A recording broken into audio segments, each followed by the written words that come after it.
could have died. Welcome back to the shop, everyone. I'm here today gluing up a few countertops. Well, mainly just this one. As you can see right now, they're not glued together yet. I've just laid it all out and made my marks for my biscuits. And what the biscuits will do is help keep everything level on the top when it goes to get glued up, because once it's glued up, I can't send it through the planer because it's too wide. I only have a 15-inch planer. So it'll keep everything level, and then all I do after that is I belt sand it. You can see over here.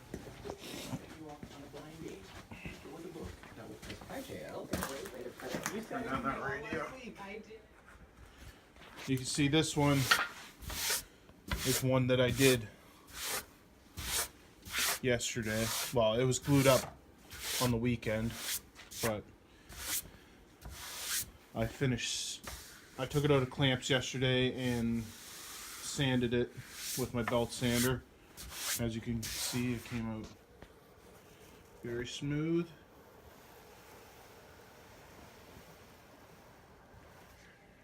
Very nice. And then today I will be, as that one's drying, I will finish this one so the client can come pick it up. I'll be putting a small round over on all the edges, giving it a sand with my orbital sander, 120 grit. If I get some time, I will be sanding these doors, just giving them a light sand around the edges to get rid of the planer marks and leveling off the corners, because they're pretty good, but they're not perfect. So it just needs like a couple of seconds with the orbital sander to flatten those out. And also today, if I get time, I have to replace the edge tape on this cabinet. As you can see up here, got damaged. I was trying to put this big one on top of the small one, and it dropped by mistake, and anyways did this little bit of damage. So yesterday I went and picked up a whole new roll of edge tape, and I'll get that replaced. And so you see these drawers are all installed, and they're looking perfect. Working really good for the width of the drawer. They're about 35 inches wide, and they are working perfect.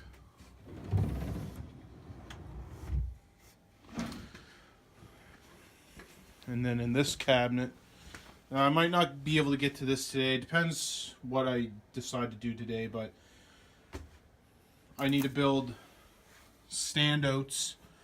I'll use 2 pieces of 3/4 inch melamine glued together to make 1.5 inches. And then I put one on this side and one on this side, and then I mount the other half of the drawer run to that, and that allows me to have cabinet doors that open up and have pullouts that come out. There's not enough room to have them mount on the side of the cabinet and open the door and pull them out, because the door kind of, when it's open, it overlaps inside, so that could cause issues. So this is the easiest way to do it, and you only lose about 3 inches off each drawer from the whole width of the cabinet. And these are still 24-inch drawers, which is over the typical size of a normal counter or a normal kitchen depth. So usually a normal kitchen depth is around 22 inches for a drawer. But yeah, so just trying to button up a few little things left on this job. I still have a kitchen to install. About 3/4 of the panels are finished. You can see here is an island base. I have it covered up and kind of out of the way right now. Here's another piece that has to be finished. There's all these sticks right here. These are going to be the valance that goes underneath the cabinet, or the upper cabinets, so you can put like lights and stuff up underneath. Two fridge end panels right here that still need to be stained and finished. But yeah, other than that, that's what we got going on in the shop today. Yeah, we'll bring you up to speed as I start doing some projects and just show you some techniques and stuff and what I'm doing. So yeah, I'll start by starting to do some. I have to put like 28 biscuits in this, but whatever. I find it's like something like $5 a pack for 50, and you know, it makes a better and easier job to finish in the end, spending that little bit of money to help me than to try and glue this whole panel up. It'd be impossible to glue this whole panel up and expect each piece to be within a 1/16 of an inch of the other one without doing a whole lot extra work. So I find the biscuits extremely helpful, and then all I have to do is sand it with I use a 50 grit sandpaper on my belt sander, and I start off going crossways like an X, and that helps level everything. And then I go back with my 120 and work this way, and then I will rotor the edges, and then I go back with my orbital sander and give it a finish sanding, and then it's basically ready to go. So yeah, so I'll get back to work and see you guys here in a little bit.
So there you have it. Everything is all glued up.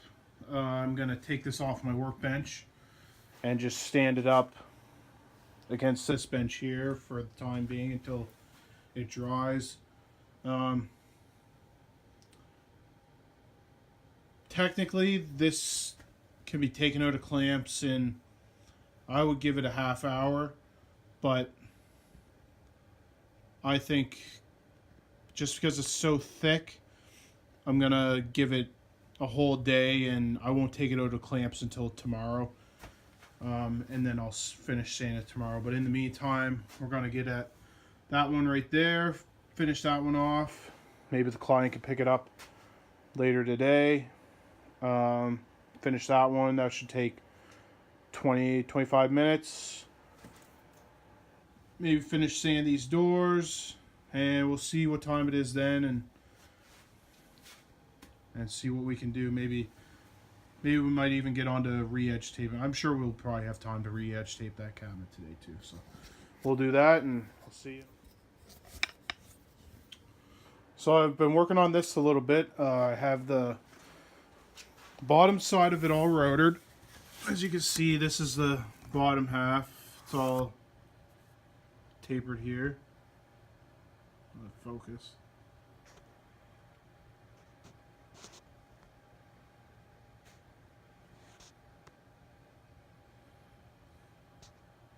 So you see I have about an 1/8 inch round over all the way around the bottom.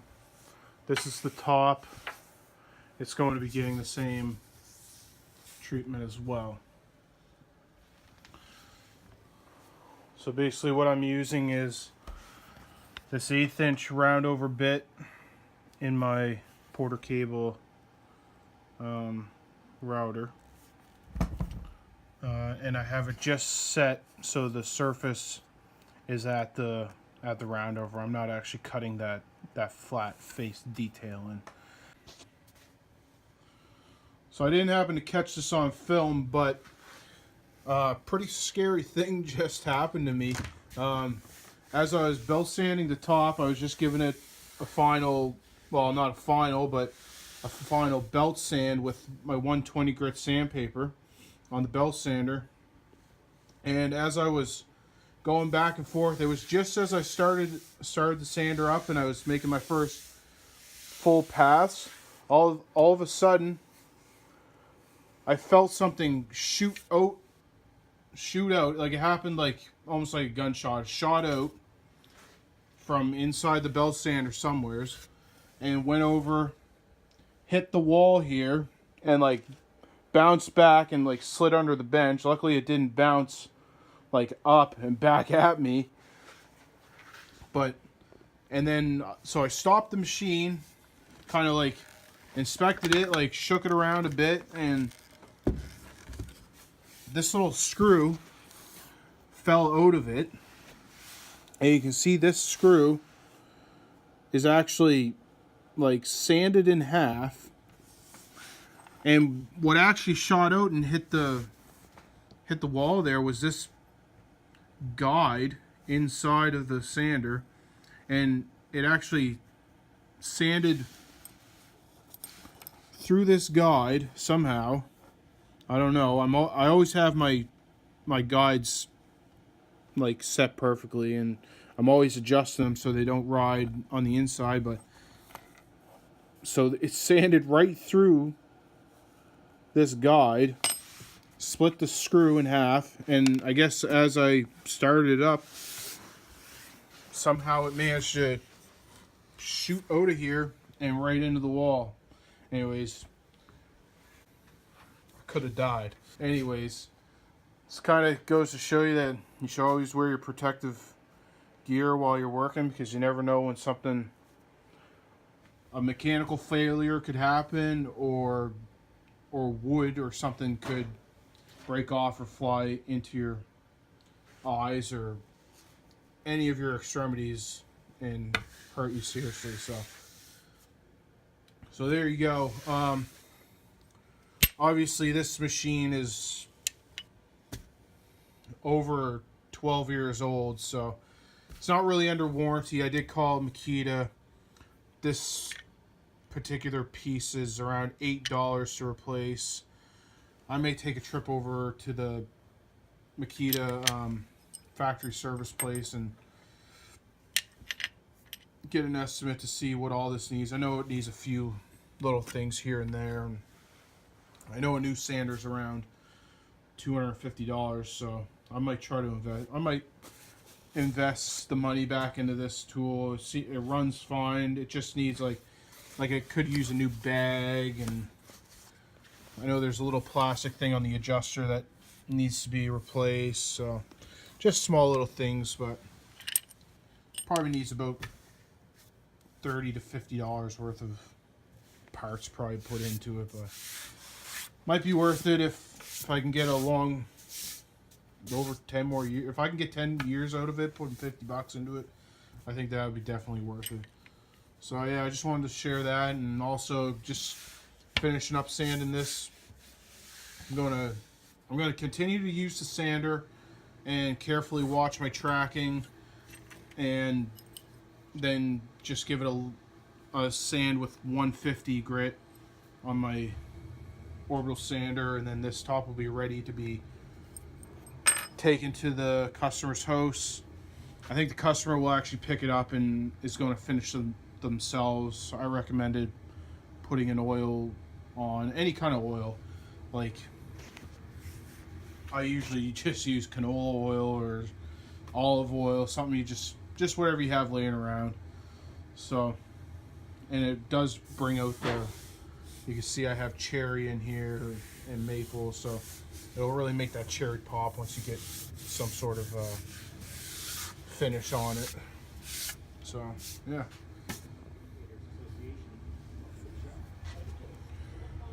So I think we'll close out the video there. We got a lot accomplished today. We got to start on sanding our doors.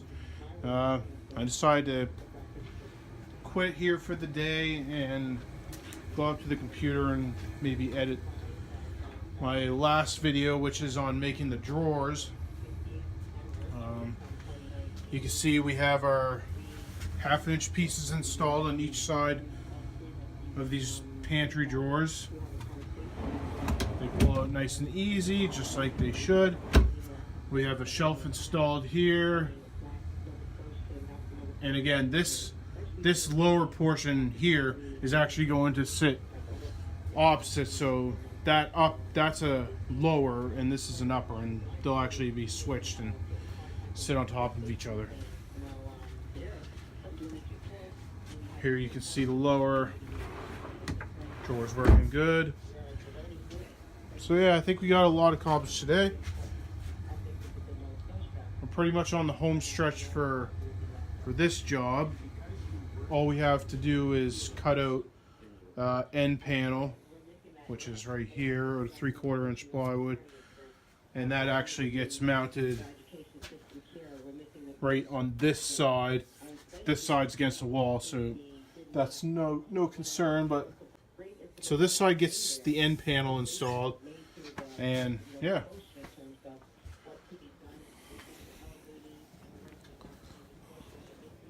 So again, I thank you guys for watching. If you guys have any questions about what I'm doing in the shop, please leave a comment below. If you liked the video, if you found it helpful, if there's anything else you'd like me to explain, leave it in the comments section below. Give it a like. And if it's your first time here, please subscribe and keep on keeping on, and have a nice day. Peace.